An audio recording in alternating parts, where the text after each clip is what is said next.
Node3.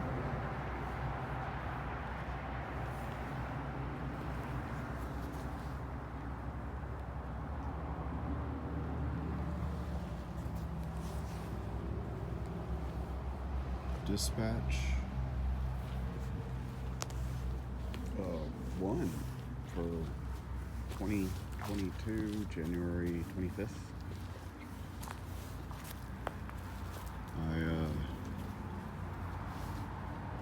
I remain in awe of this amazingly simple yet cathartic ceremony each day, and the insights that it brings along the way. Especially with having two dogs. Three dogs. I don't know where the other one went, but two dogs out here is all that's been going on.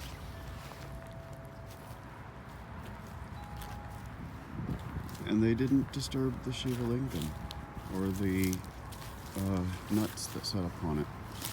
They love to lap up the milk, and they love peanuts. And I let them lap up the milk because I figure let nothing go to waste, even time. Who am I to say that them licking up the milk is not the powers that be graciously accepting these into offering? Or they could just like milk. Either way, it didn't go to waste.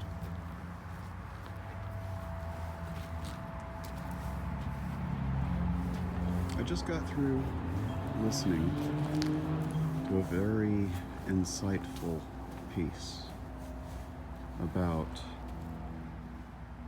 holographic physics. That's probably the best way to describe it, holographic physics. Not so much as a replacement for classic physics, not so much as a replacement for quantum physics, as people seem to think that physics must replace physics.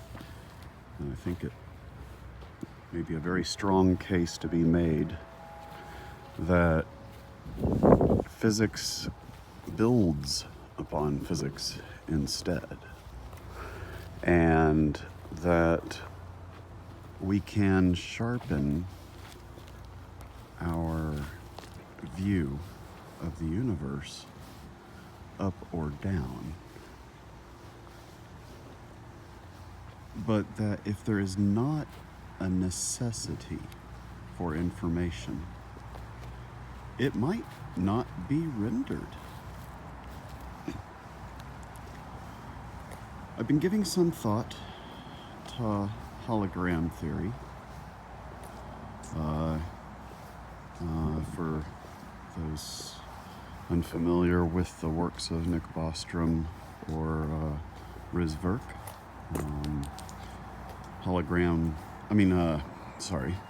simulation theory basically dictates that we actually exist within a simulation. Which, even if true, my end conclusion for that was that it's possible to escape the simulation, provided that there is something capturing the data at the end of the simulation. And why wouldn't there be? Otherwise, there would be no need to run the simulation in the first place. So my first response was basically to create a method by which you could escape the universe. Now, at the time, I had just gotten through listening to a couple of Star Talk episodes, and Neil deGrasse Tyson had a guest on there who had talked about how black holes made an excellent storage media for holograms. And more lately, I've been shifting the way that I think about space-time and the world around me into holograms instead of words. So instead of thinking, my, what a lovely cup of coffee I had this morning, and it tasted like pecan, flavored with coffee treat by International Delights Cold Stone Creamery vanilla ice cream flavoring, and so forth. And the more and more I describe it, the more that words muddy the experience and require more and more information to convey, as opposed to just memorizing a hologram of myself in that room, drinking the coffee and enjoying the sensation of it, not necessarily needing to analyze the information.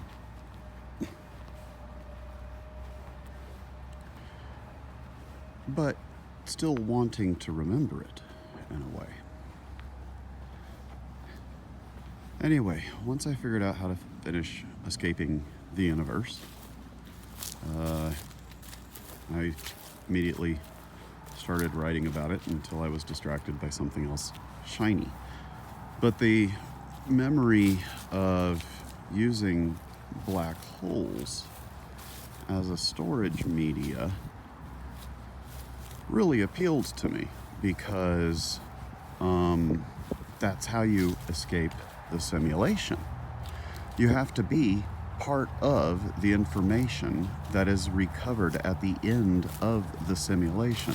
And to the best of our knowledge, right now, with our limited grasp of physics, the only thing that makes it to the end of the universe is light, because light doesn't have mass and doesn't experience time. So the same photon that gets sent out right now toward the edge of the universe, provided it does not impact anything along the way, as far as the encoded information in those photons are concerned, no time has passed by the time they reach the end of the universe. Well, the end of the universe is probably a ways off, and it takes light till the end of the universe to reach there. And by the time it reaches the edge of the universe has expanded so much that by a certain point, the light can no longer progress further. Hypothetically speaking, it reaches this point and space-time expands faster, at a rate faster than light can travel. However, given a long enough timeline, the light will reach there eventually. You get kind of a Zeno's paradox. You get a Zeno's turtle paradox where, he argues the case that you should be able to fire an arrow at a turtle and it never hits the turtle because it always has to pass that halfway point. And yet, we have existence proof, unfortunately, that if you fire an arrow at a turtle and your aim is good enough, it does in fact eventually reach the turtle. So, if we ignore the Zeno's paradox inherent in light apparently both being immune to time and being able to travel indefinitely across space so long as it doesn't impact anything, then it's reasonable to assume that as long as you could aim light at the edge of the universe and transmit the necessary information, you can in fact escape the universe when that information is collected at the end. So how do you do that? Well, it's going to require some technology and power and such that we don't have yet. And it's probably going to require a massive amount of energy to send over. And we'll probably calculate that the energy generated from wherever we initially figured out will not be sufficient on its own due to the expansion of space and time, because we'll have progressively larger and larger distances to go. Ergo, my proposed solution to this was to encode humanity as holographic material, light material, and broadcast it to the nearest black hole and any other black holes that we could reach. And then we found out that not only does our own galaxy have a supermassive black hole at the center of it, but every galaxy, almost, as best we can tell, appears to have a supermassive black hole in the center. So, you could probably use these black holes as slingshots to project your light at greater and greater distances and start that light traveling from black hole to black hole.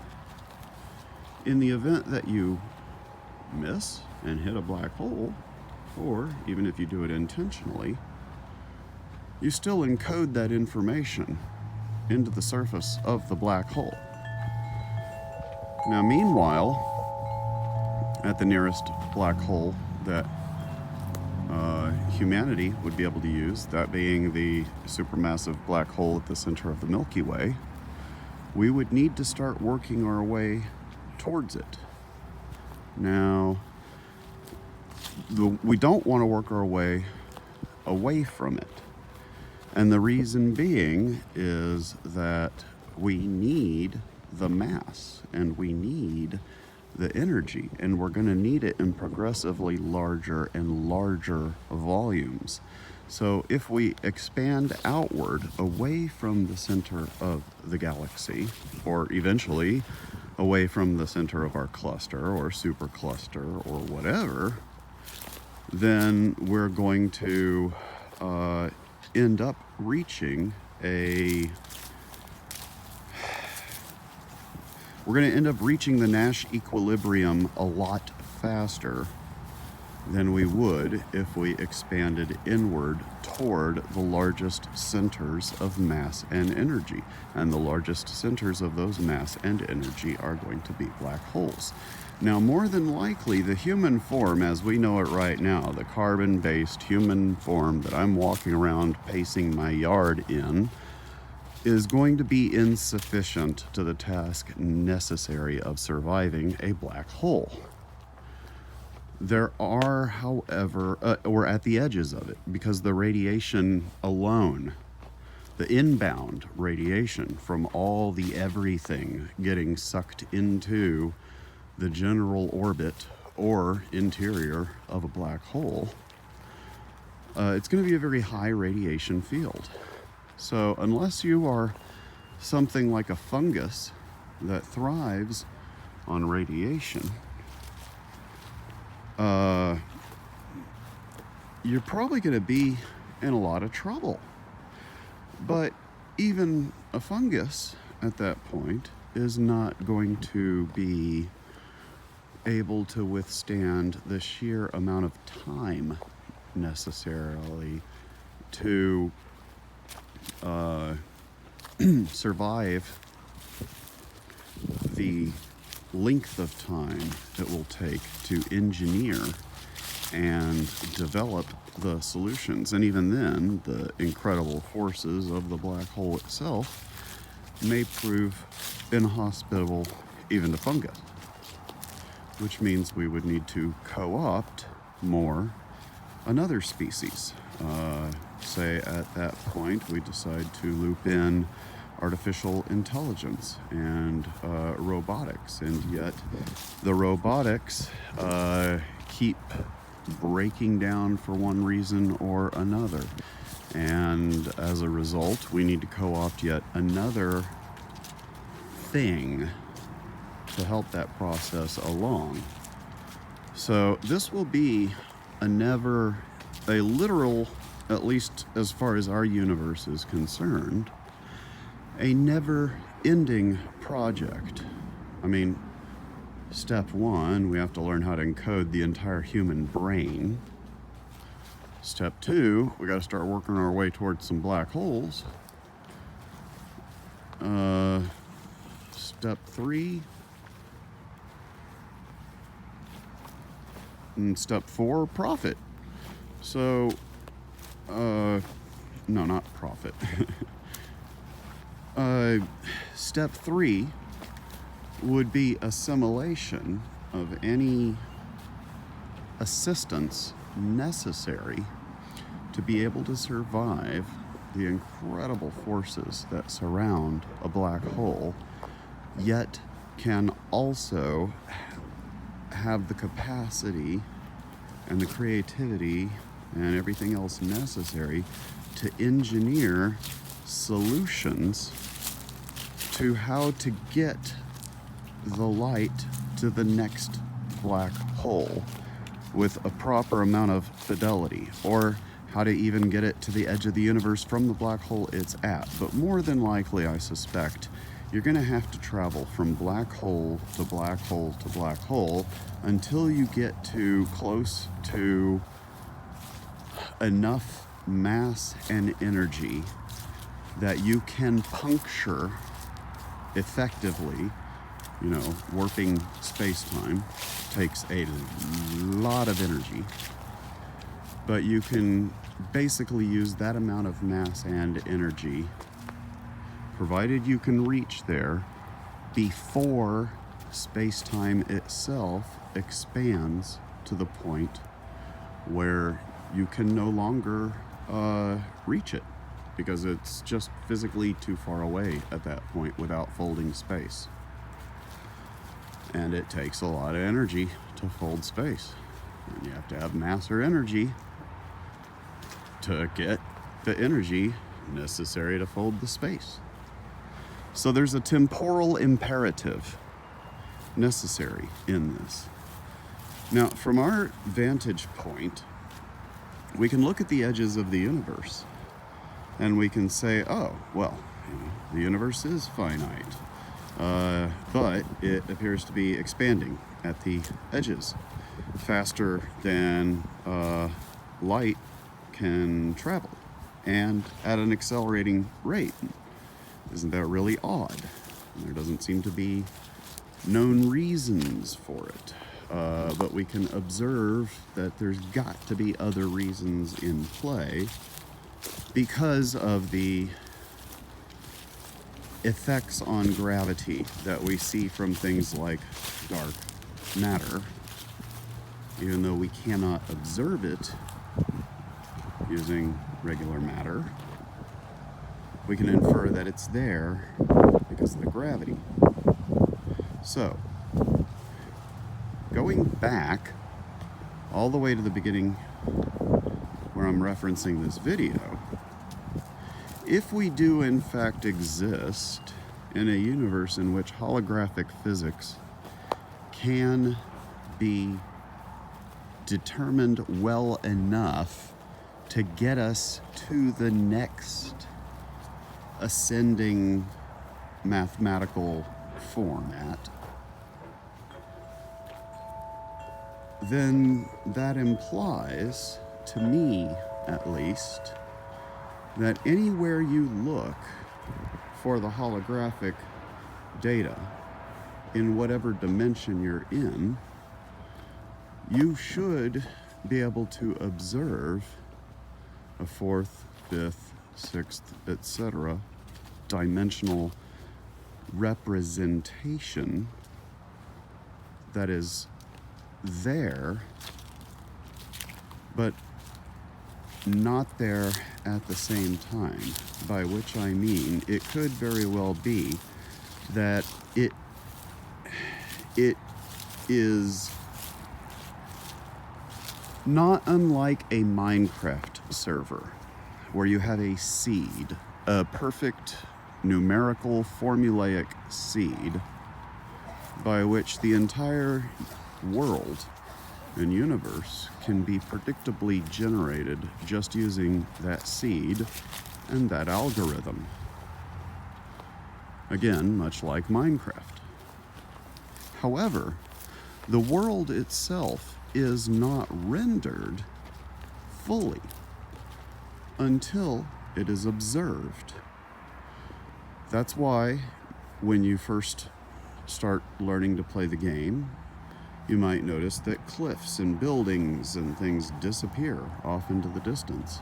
And if you're on a really bad connection, it might take a while for it to load. You might even rubber band a couple of times around the landscape. But the reason for that is because even though you can predetermine where everything is eventually going to be and what it's going to be, the rate of its rendering depends upon the observer. So it could very, very well be that a good portion of our universe just hasn't been rendered yet. It's predetermined by a mathematical formula, but unless it gets observed, it won't be rendered. Which would probably also explain why the universe is presently mostly empty space. And yet, we find that it is expanding at a faster and faster rate. Therefore, if we can assume a holographic model of information in the universe as a whole, then the more experiences that are had in the universe, the greater amount of the universe will be rendered.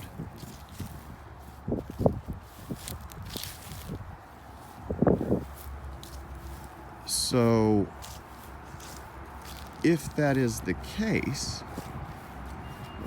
it's our own experiences, our own memories, our own holograms or encodings or whatnot of everything that we experience, and as we experience it each individually, it literally, not figuratively, but literally adds to the complexity of energy and matter in the universe, the number of interactions taking place, and therefore, because everything in the universe must be describable, or at least in a black hole. We don't know about the universe yet, but if it plays anything close to a black hole, the entire contents of a black hole must be describable upon the surface of that black hole, which means the black hole is never going to be bigger than it needs to be, and it's never going to be smaller than it needs to be. It will always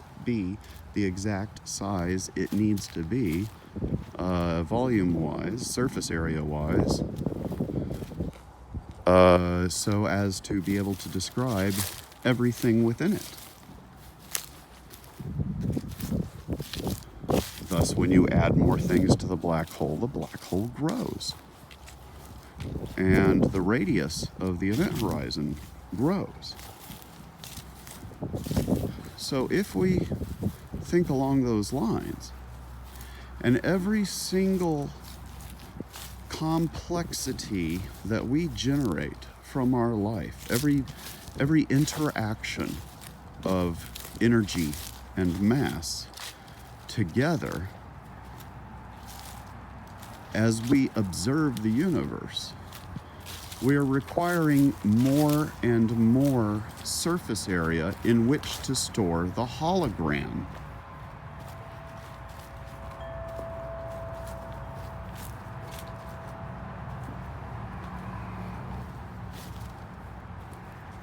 Thus, the more life there is in the universe, the more interactions between energy and matter can be described. The more information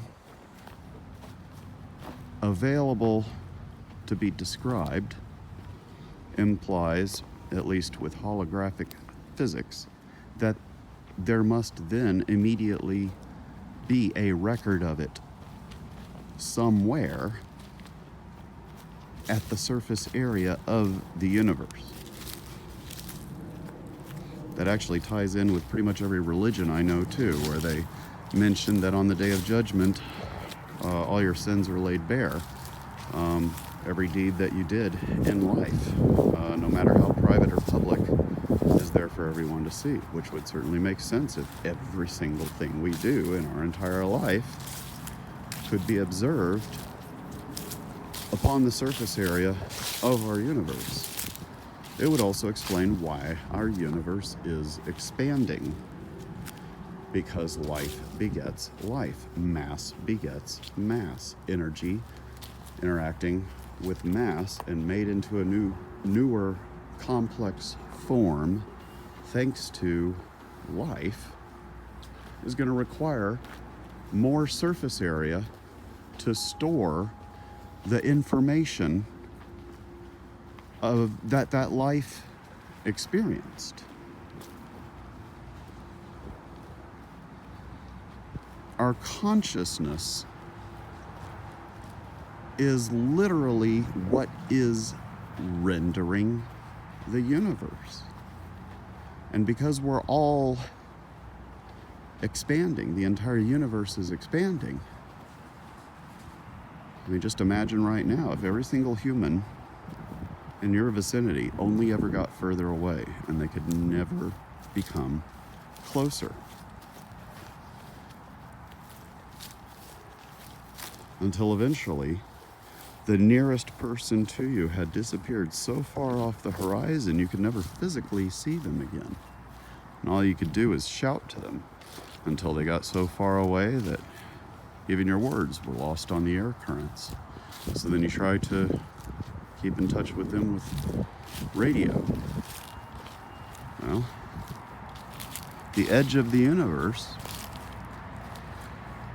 is the point where radio waves have expanded to the point where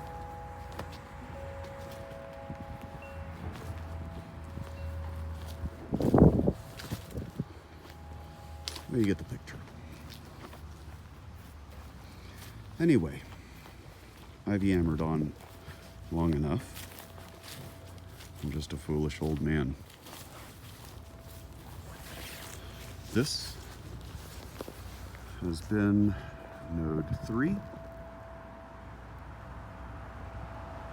signing off.